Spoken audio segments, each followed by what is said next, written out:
Welcome to your astrological forecast for the week of Monday, August 5th through Sunday, August 11th, 2024. This week, by far, the main event is Mercury stationing retrograde, and we're going to get that out of the way at the very beginning of the week. So it stations retrograde on Monday.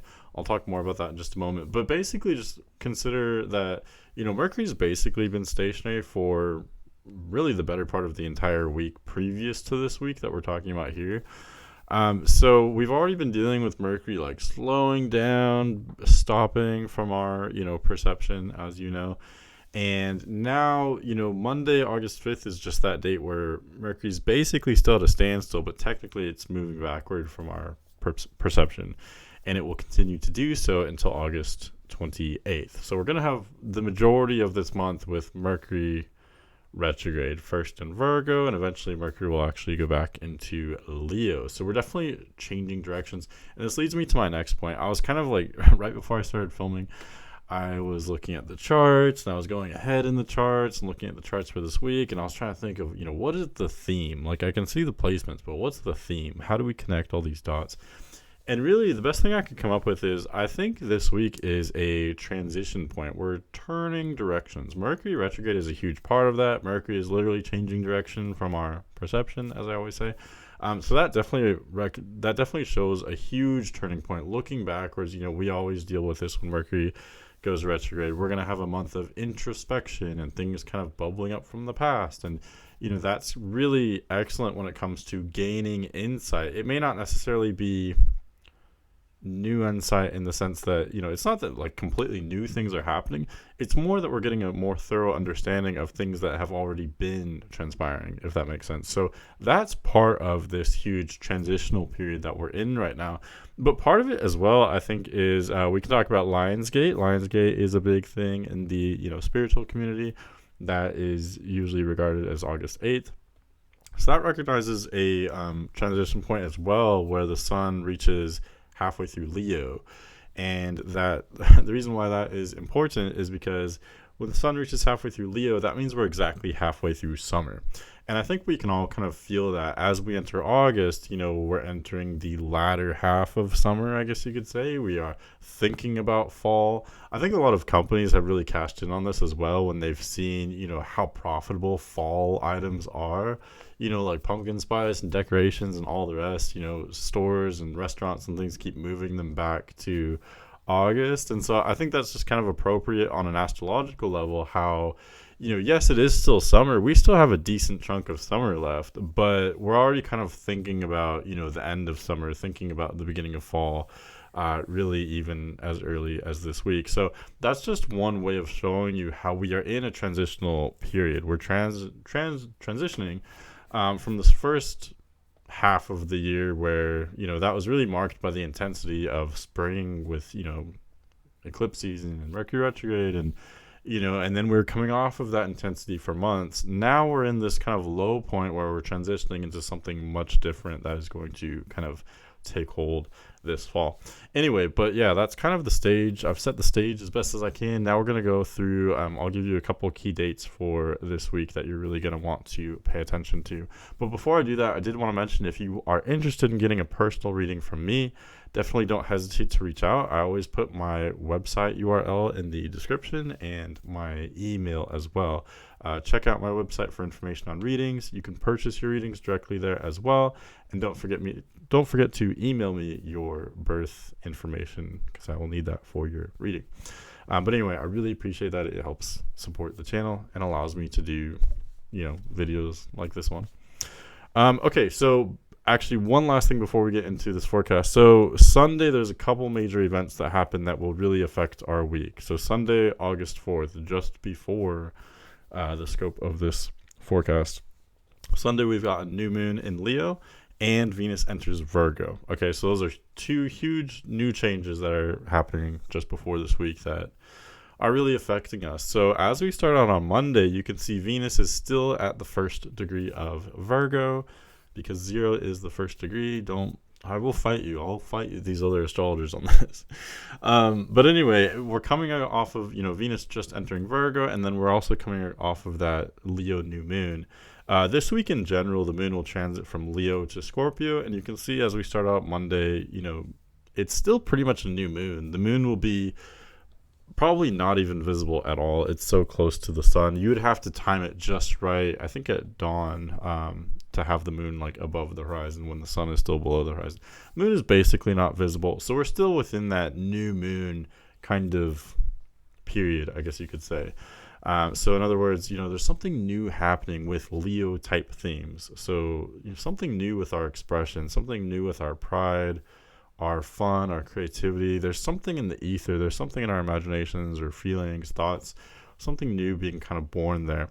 Or alternatively, look to where Leo falls in your chart, and there's something new kind of stepping into the ether, growing up from the ground in that area for you. So in, I don't know, whatever house that's in for you, that's where there's this new beginning slowly emerging. But we still haven't gotten into the much more active parts of the lunar cycle yet. We're still in this kind of quiet new beginning.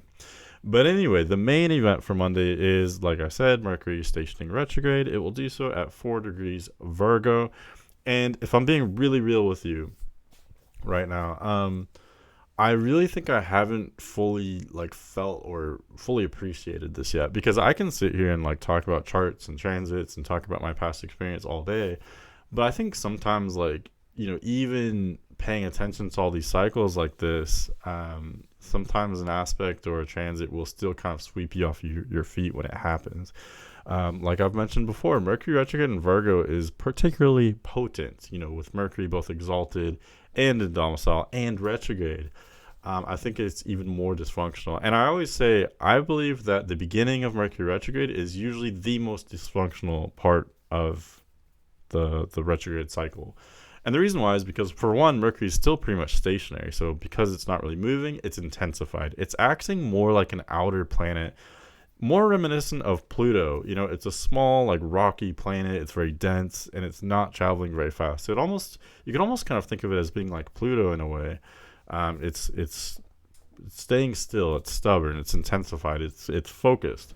So when a planet like Mercury comes to a standstill like that, for Mercury in particular, that means the information, the intellect, communication, all these things are intensified. They seem heavier than usual. So I kind of forgot what I was saying earlier, but yeah, that's one reason why Mercury. That's why the beginning of Mercury retrograde is most intense. That's what I was talking about. Also, because for most people aren't into astrology, and so Mercury retrograde comes as a surprise. Even though it happens 3 to 4 times a year, it always seems to come as a surprise. In modern Western society, we need things to go in a linear, predictable fashion. Everything needs to be a factory line. And nature just doesn't really work like that. Astrology doesn't work like that. Mercury doesn't work like that. So, we have our normal Monday through Friday or whatever it is, our schedule. And that's why, Mercury retrograde catches us off guard. So particularly the beginning of Mercury retrograde, when we're not accustomed to that energy, that's where it's most disruptive. So yeah, at the start of the week, I would expect things to be a little dysfunctional, a little weird. There's going to be that weirdness too, because of the combination of Mercury stationing retrograde and that new moon energy still kind of permeating. And touching on Venus and Virgo again, Venus is in detriment in Virgo. Well, excuse me, Venus is in fall in Virgo, technically. So yeah, it's really a sudden shift of energy at the start of the week. We just enjoyed so much domicile energy, and we still are to some extent, with Sun in Leo and Mercury in Virgo. But Venus in Virgo is dramatically different than Venus in Leo. Venus in Leo, where it was for the last several weeks, was so much about pleasure and let's just enjoy ourselves and have fun. Venus in Virgo, it's debilitated. It's much more difficult for us to connect with our own pleasure and desire with Venus in Virgo. So really, the combination of the recent new moon with Venus in Virgo and Mercury retrograde, it's a huge kind of rude awakening. It's a huge shift in energy. I don't think it's dramatically dark or intense necessarily. I mean, I guess it could be a little intense. I think it's mostly just kind of awkward. I think this may catch us off guard. We just don't really know what's happening. It's like the rhythm of everything has suddenly changed. It's like we were all dancing to some music, and the music just changed from R&B to techno or something.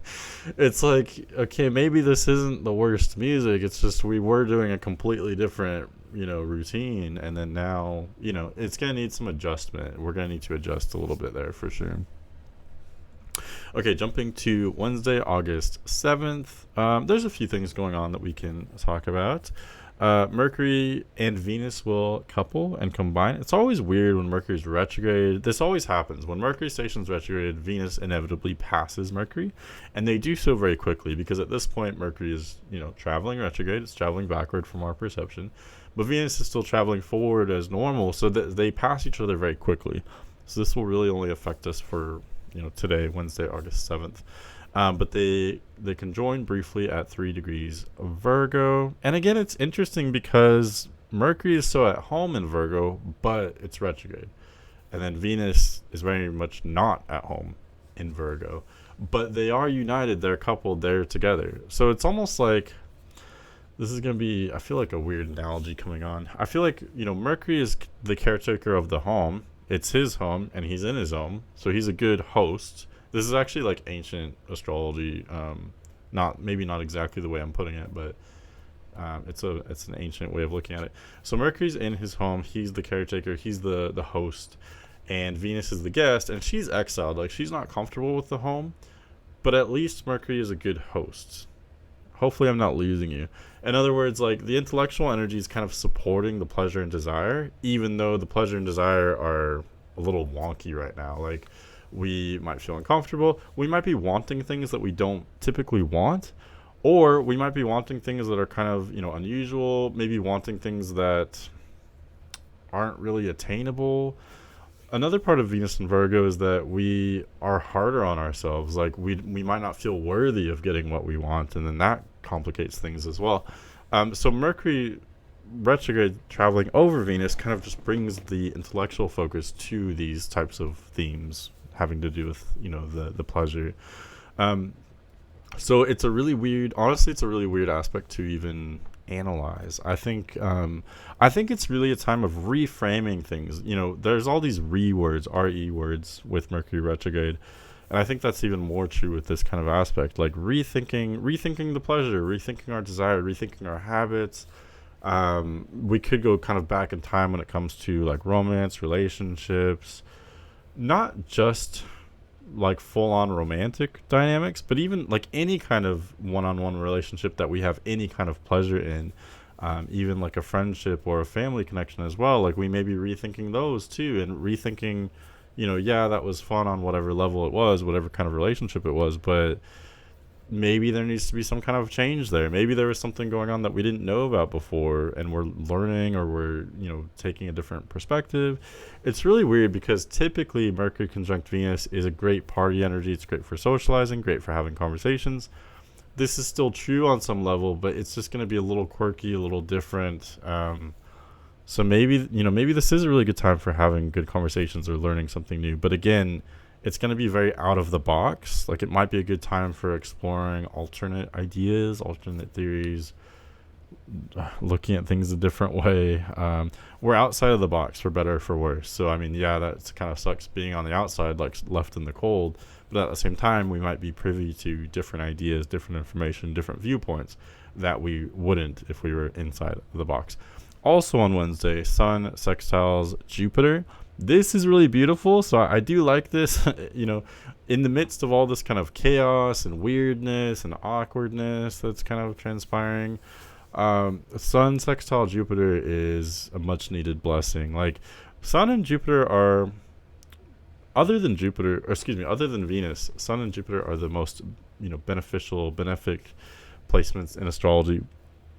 Sun is obviously a star. It's like brings us vitality and warmth.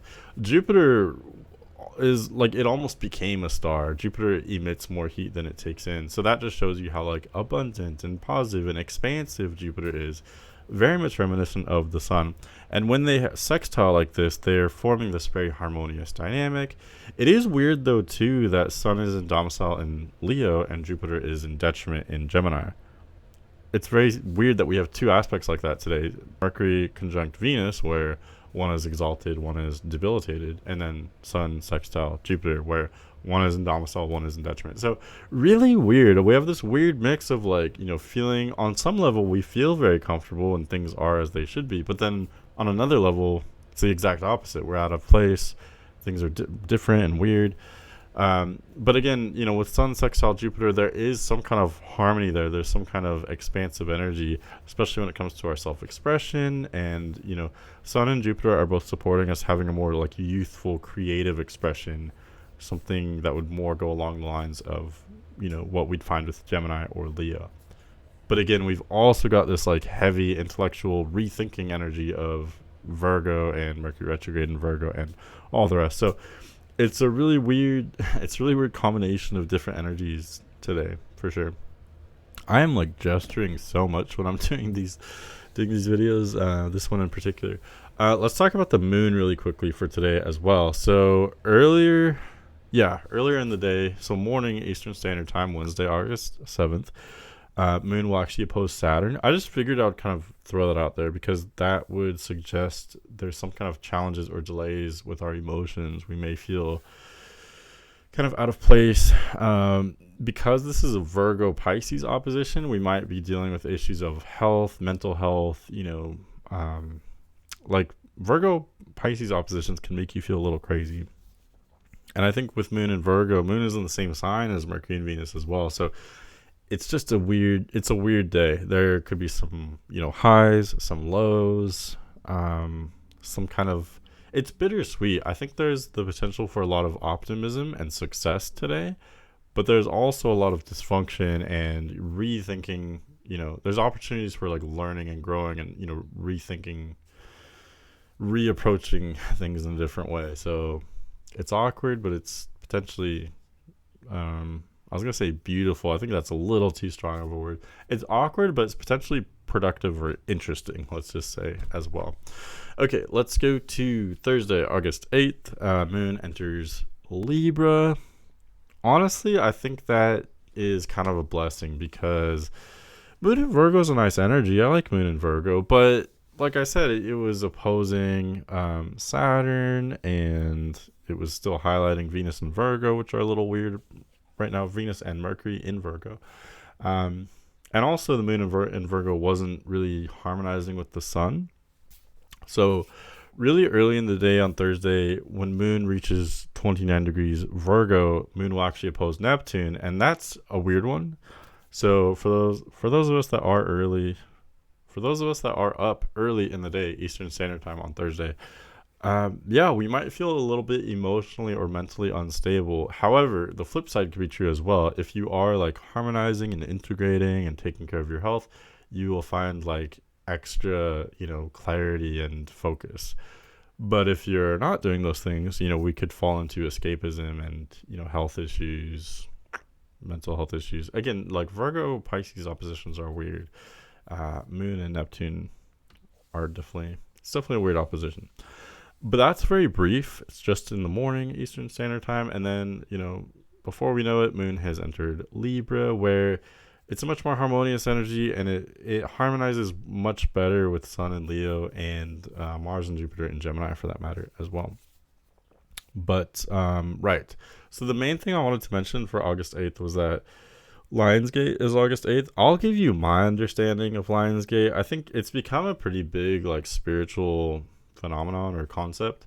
So, others may share maybe a different understanding than what I will share.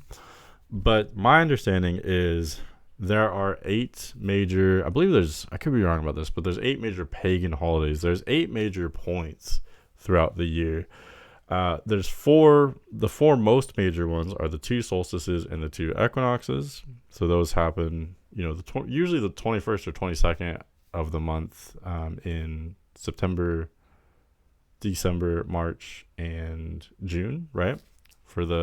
Those are the days that begin each season. So obviously, they represent really powerful times because those are the days where there's a change with the light. There's a change with the energy. It's either, peak sunlight with the first day of summer. It's the, least sunlight with the first day of winter. And those are big. It's a big deal because we change from the days getting shorter and shorter to now they're getting longer and longer when, for the winter solstice.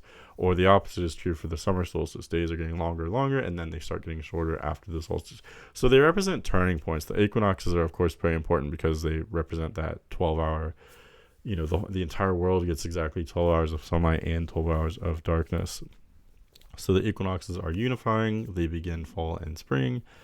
And I was going to say something else about equinoxes. So anyway, the equinoxes and solstices are the 4 most major points. But there's also 4 slightly less major points throughout the year. I don't know why Lionsgate is the one that gets the most fame or energy. Maybe it's because it's Leo, and Leo kind of does that, I guess. It's in Leo anyway. But astrologically, you could say the 4 most major points are the ones starting cardinal signs, so the first day of Cancer and Capricorn starting summer and winter, and then Libra and Aries for fall and spring. But there's also this middle day in the middle of each fixed sign, and that represents the middle point of each season. And I think those are powerful too, just because they represent like the middle. Like if you want the energy of fall, like the middle of fall is gonna be the most fall that it gets, if that makes sense. Or going back to like these changes with seasons, I guess I should talk about the middle of summer, since that's what we're talking about here. So for summer is a time where there is more light than darkness, but every single day in summer the darkness is increasing, the light is decreasing. So the middle of Leo represents the time where, you're right in the middle of that. So that is like the most true, if that makes sense. This is just my kind of unprofessional way of explaining it. But yeah, so it's just kind of a transitional time. It's a kind of pagan holiday. It's a great time for rituals and manifesting and things like that. Technically, I would argue that Lionsgate should be August 7th for this year, because that's where the sun is actually at 15 degrees Leo. It's closer to the middle of Leo. Or in other words, I think technically that would be more the middle of summer. But you could celebrate it August 8th too. It's within orb. Either way. But yeah, so I don't know what you want to do with that information, but I just figured I'd talk about it, since that's kind of a thing that people talk about. Honestly, this one, it doesn't seem super major. Like the sun is not being aspected, other than, the sun is still within orb of that sextile to Jupiter. So that does look very harmonious. But other than that, there's not really any major aspects. And the sextile is the least major of the major aspects. So yeah, that is fun and nice, but it's not. Honestly, this dynamic doesn't seem life-changing to me as far as I can tell. And that's what I have. There's not a lot of aspects this week because of Mercury being stationary, but that just because there's not a lot of aspects doesn't mean that there won't be a lot happening. Okay, there may not be a lot happening that we can talk about or analyze astrologically, but it really just depends on where these planets fall in your chart and things like that. So anyway, yeah, it's a transition. Thank you for hanging out with me. I hope this information helps you. Next week, there's a first quarter moon in Scorpio. Mercury retrogrades backward into Leo, and we have a rare outer planetary, almost exact aspect of Neptune sextiling Pluto. So yeah, thanks for hanging out with me again. I hope you enjoyed the video. Don't be afraid to get a reading from me if you want that, and I'll see you next week.